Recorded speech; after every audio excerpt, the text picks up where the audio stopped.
Good morning, everybody. I'm truly honored to be here. To the 34 recruits, congratulations on your graduation day. This is an incredible accomplishment and a giant step of faith. You should be very, very proud of yourselves. I am very proud of you. And I think I can speak for the Chiefs of Reno and Sparks and Director of Washoe County Juvenile Services and say they are proud of you too. Before I get much further though, I must be honest. What does one say to 34 men and women who are embarking on their law enforcement career in the midst of a worldwide pandemic?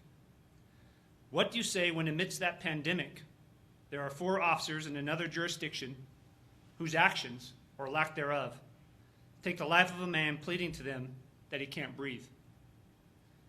What do you say when in the ensuing days after that incident, peaceful protests are held throughout the nation, but then extreme violence erupts in the downtown region of one of the cities where the 34 men and women you are speaking to will work?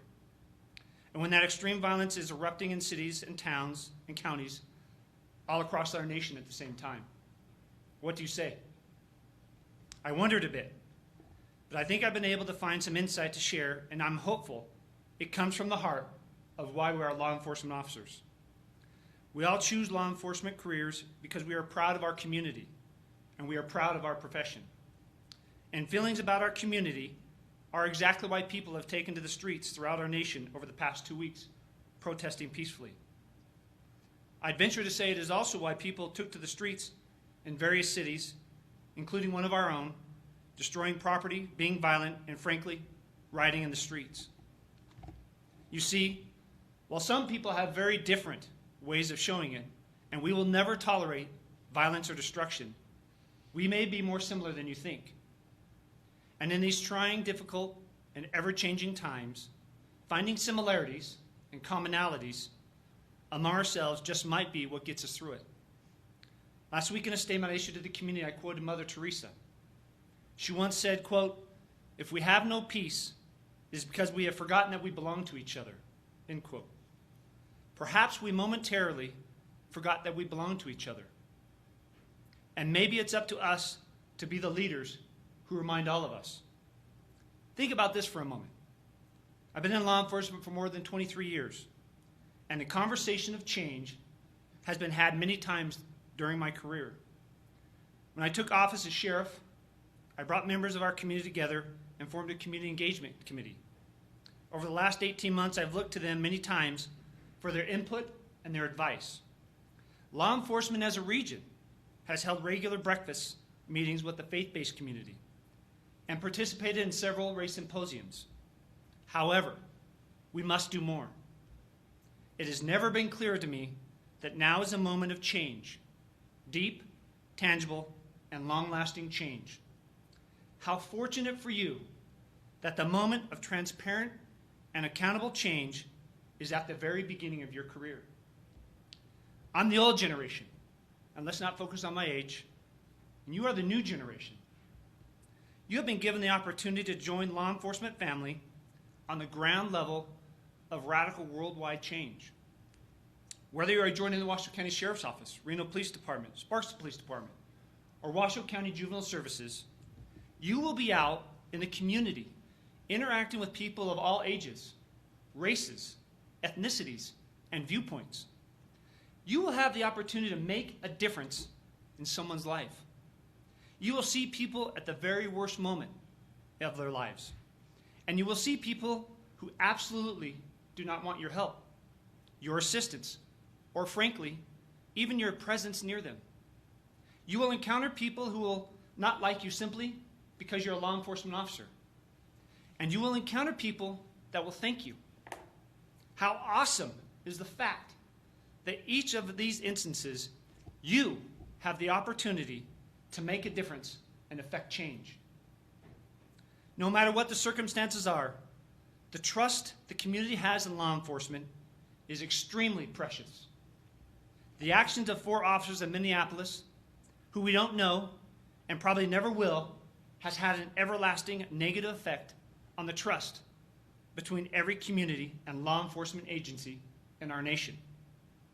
The actions you take over the course of your career could either strengthen or destroy the bond between communities and agencies throughout the nation. Don't ever lose sight of that. At this, the beginning of your career, not only do you have the opportunity to affect true change, you will be the leaders who help shine our badges back up. I urge you not to squander these gifts, graduates. Be the voice of calm. Remember, when you are called to a scene, for many, you are the ones who stop the violence, not inflict the violence. You are the one who is needed. And in that moment of need, remember who you are. You have received training, and you will continue to receive training throughout your career. Your respective agencies will continue training you on a variety of topics, including but not certainly limited to diversity, de-escalation, and use of force. And I encourage you to ask questions of your trainers and of your community. Establish a two-way conversation right now. At the beginning of your career, listen, learn, and get involved. I promise you doing so will serve you well. As law enforcement officers, though, we must also understand that we are held to a higher standard. For the person who you meet in the worst moment of their life, they may think of you as the hero for the rest of their life. They will look at you as the leader, a leader who led them when they didn't know how, a leader who reminded them that we all belong to each other. I challenge you today to etch that thought into your mind. There will be times in your career when you don't feel like a leader, moments when you may think others aren't being leaders, and moments when you might momentarily forget we belong to each other. When those moments happen, and trust me, they will, use them as motivation. Use them to talk to your coworkers, your family members, your peer support teams. Use them to learn. Use those moments to help make yourself and others better. Washoe County is a place where people respect, honor, and fight for one another. It has been that way my entire life, and I firmly believe it very much is that place today. So, at this juncture, the very beginning of your law enforcement career, I implore you to remember that.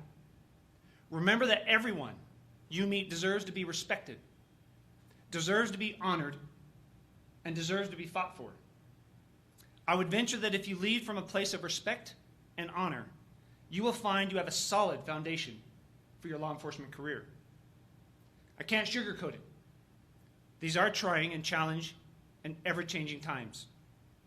But it is always darkest before the dawn. Let's commit to finding the dawn. Thank you very much.